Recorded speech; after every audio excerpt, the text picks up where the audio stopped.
Vous avez la parole.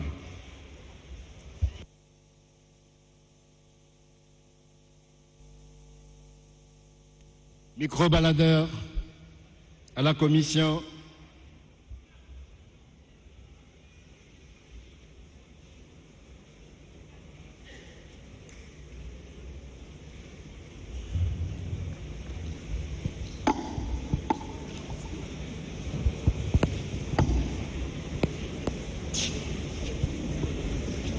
Donnez ça au président.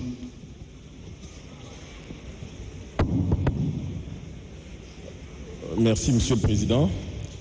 De prime abord, je tiens à vous remercier pour avoir accepté de nous donner un peu de temps pour essayer donc de prendre connaissance de toutes les recommandations, notamment écrites, qui nous ont été transmises.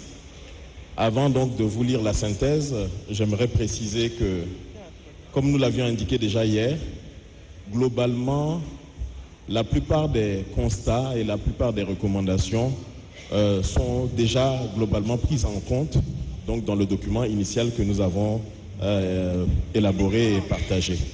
Cela dit, il y a un certain nombre de revendications régionales, de particularismes qui souhaitent être intégrés, dont beaucoup de participants notamment veulent que ce soit pris en compte dans le document définitif. Cela sera peut-être un peu difficile dans la forme du document que nous vous présentons de les prendre toutes en considération.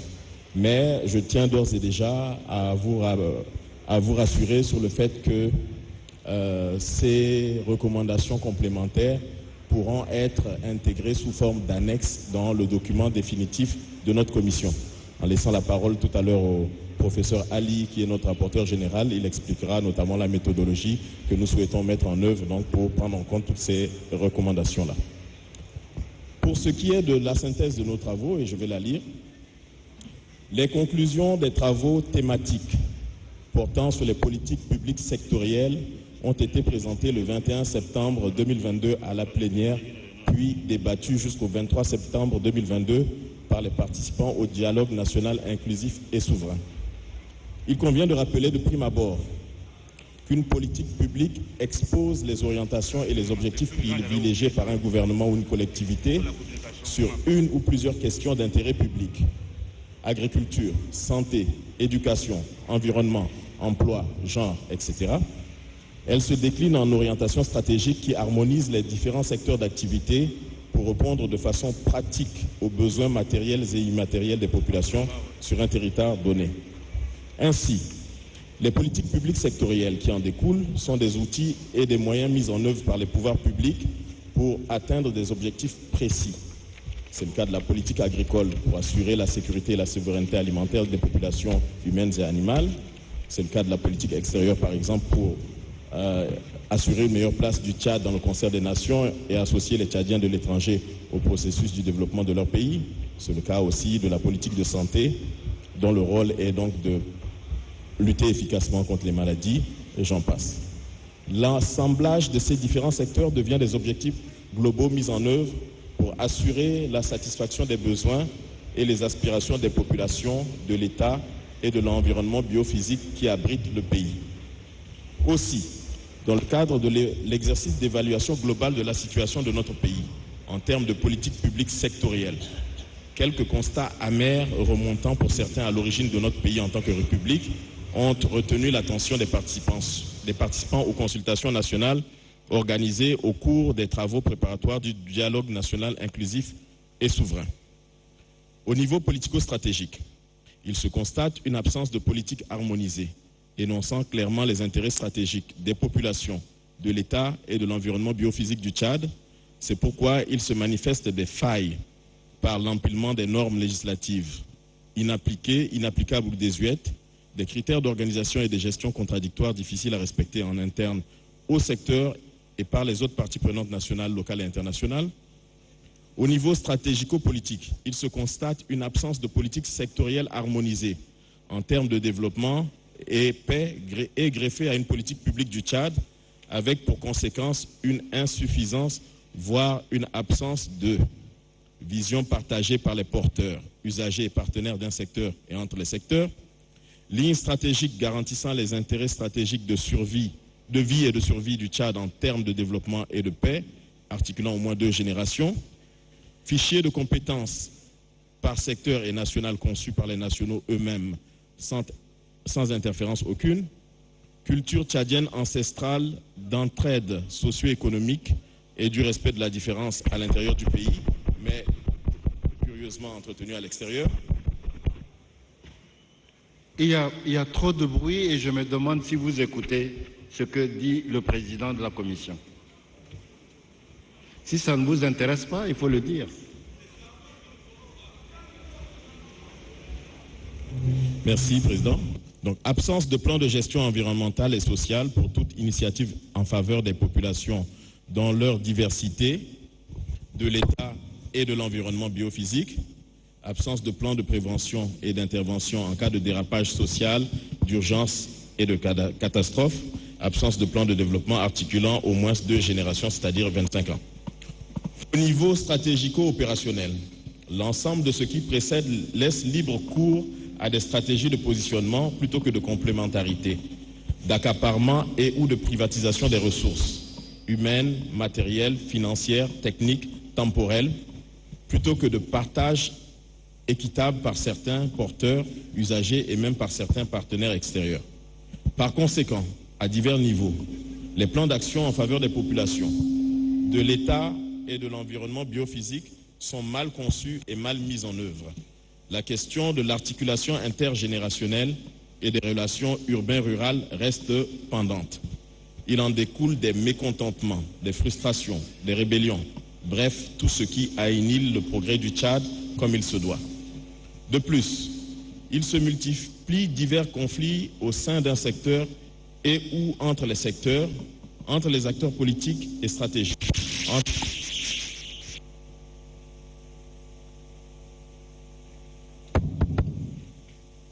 entre les acteurs stratégiques et opérationnels, voire au sein de chacun d'eux. Ces différents constats établis de façon transversale à tous les secteurs et sous-secteurs ont conduit aux résolutions et recommandations suivantes. Pour une bonne gouvernance du processus de développement et de paix durable à travers les 32 secteurs impliquant le secteur public et privé et associatif sous la tutelle des hautes autorités. 1.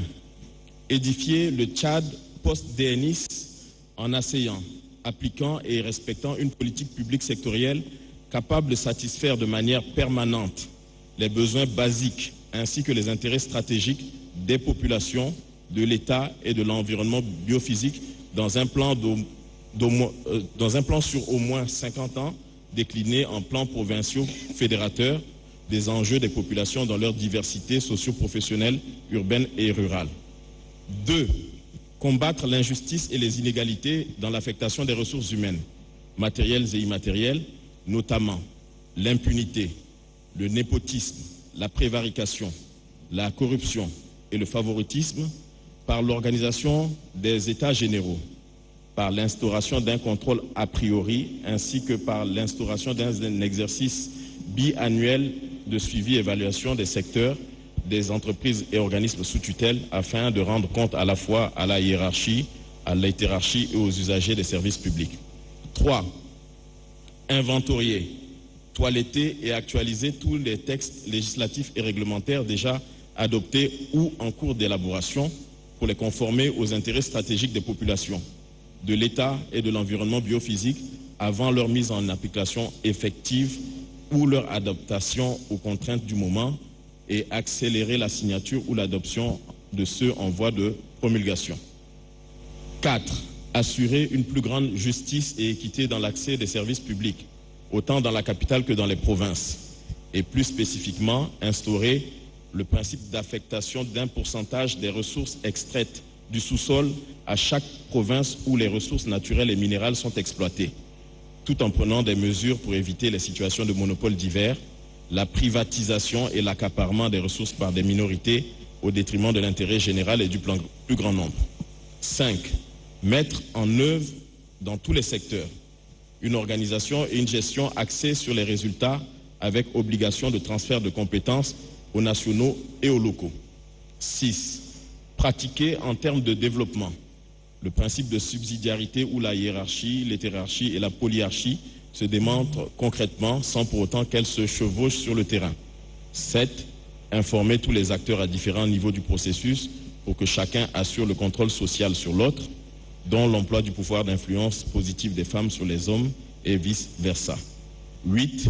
Instaurer une culture de la performance, de la redevabilité et de la reddition des comptes par la mise en application immédiate des dispositions de la loi 18 portant code de transparence et de bonne gouvernance, des textes régissant les finances publiques, notamment la LOLF et les lois de finances, et de tous les autres textes découlant des directives communautaires. 9. Inscrire comme priorité dans le fonctionnement de l'administration publique, du secteur privé associatif, la prise en compte des aspects liés à l'inclusivité et au développement durable. 10. Poursuivre et accélérer le processus de modernisation et de digitalisation de l'administration publique, du secteur privé associatif pour une meilleure qualité des services publics. 11. Explorer et tirer meilleur profit de l'usage intelligent et responsable des technologies de l'information et de la communication dans tous les secteurs. 12. Poursuivre la modernisation du système statistique national en vue de garantir la qualité des données. Pour le développement du capital humain de qualité et de l'emploi. Donc les recommandations se poursuivent. Donc 13. Valoriser le capital humain national de qualité existant dans les 2 langues officielles du pays et établir un fichier national de compétences, diplômes et pratiques pour faciliter l'orientation des besoins en formation complémentaire et nécessaire au développement du Tchad. 14. Refonder le système éducatif de façon inclusive en articulant savoir, savoir-faire, savoir-être et savoir-agir en tenant compte de la culture tchadienne, en valorisant les ressources disponibles et potentielles et en promouvant la culture de l'excellence. 15. Mettre en œuvre des stratégies immédiates pour soutenir et stimuler l'emploi, aussi bien dans le secteur public que dans le secteur privé associatif. 16. Inscrire comme priorité l'encadrement de la jeunesse, son autonomisation et sa participation dans les instances de prise de décision, en leur affectant notamment des quotas dans les fonctions électives et nominatives. 17. Instituer une structure en charge de concevoir et mettre en œuvre des stratégies de veille et d'intelligence économique, sociale et culturelle et de placement des cadres tchadiens dans les institutions régionales, continentales et internationales. Pour les réponses aux demandes de développement et la recherche de la stabilité par secteur et de manière transversale à tous les secteurs. Donc le point 18, c'est restaurer l'autorité et le prestige de l'État. Concevoir et mettre en œuvre des politiques nationales réellement alignées sur des priorités nationales et provinciales. 20. Mettre en œuvre les dispositifs pour assurer la permanence et la continuité du fonctionnement de l'État sur toute l'étendue du territoire et en toutes circonstances. 21. Mettre en œuvre les recommandations du plan directeur d'industrialisation et de la diversification économique. 22. Prendre les mesures immédiates pour améliorer le recouvrement de l'ensemble des recettes de l'État, assurer une gestion saine et orthodoxe des deniers publics et éviter notamment leur déperdition à travers la modernisation et la digitalisation des régies financières et l'instauration de mécanismes plus efficients de contrôle à la fois des ressources et des dépenses. 23. Inscrire comme priorité le paiement de la dette intérieure et le rapatriement des fonds détournés et placés dans les paradis fiscaux.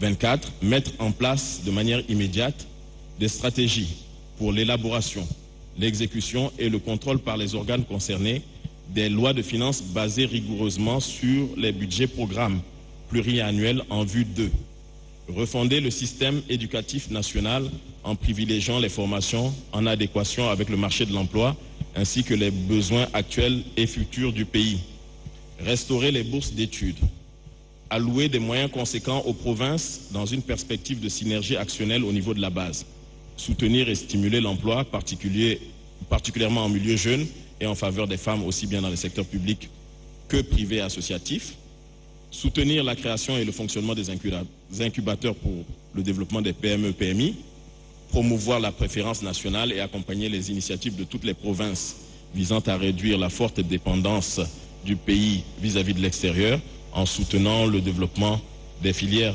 porteuses agro, sylvo-pastorales et halieutiques à travers la promotion des pôles agricoles et la restructuration des zones économiques spéciales, à l'effet notamment de renforcer sa sécurité et sa souveraineté alimentaire, humaine et animale, valoriser les ressources minières à travers une meilleure organisation de la filière or, utiliser et valoriser toutes les sources possibles pour assurer une fourniture d'énergie électrique et d'eau potable sur toute l'étendue du territoire en quantité, en qualité et à moindre coût, structurer un fonds national de garantie en soutien au financement des entreprises nationales et des projets structurants, accélérer et rendre effective la modernisation du système national statistique et la réalisation du 3e recensement général de la population et de l'habitat couplé à l'agriculture, assurer le renforcement du réseau routier intérieur essentiel au désenclavement des zones de production et le ravitaillement des zones déficitaires ou des marchés, assainir le climat des affaires en vue d'attirer les investisseurs étrangers,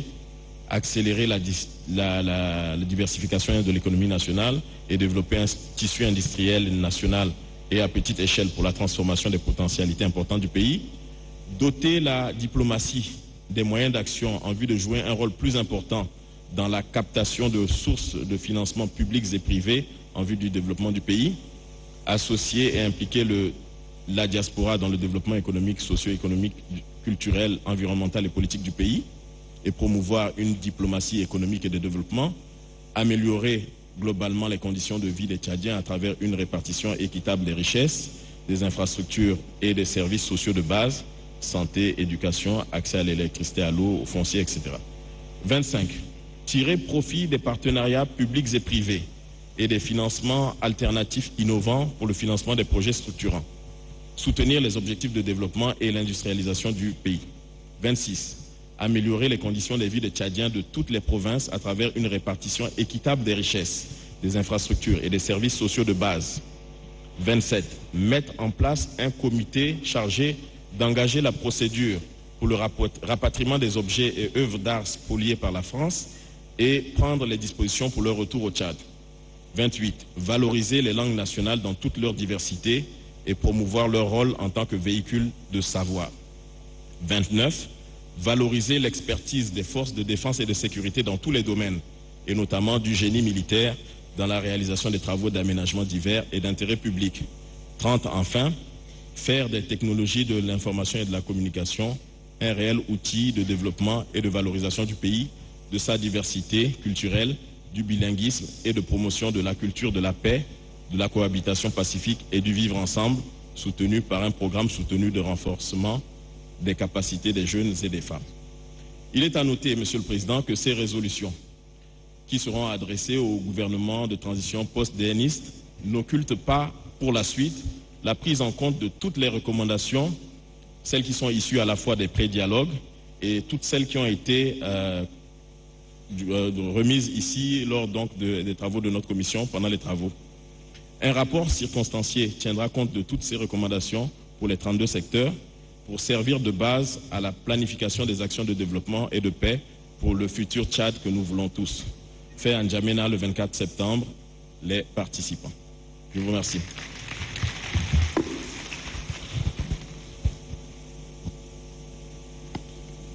Bien, je vais donner la parole au rapporteur général qui certainement fera une synthèse complémentaire à votre travail avant qu'on ne sache exactement quelle est la conduite à tenir.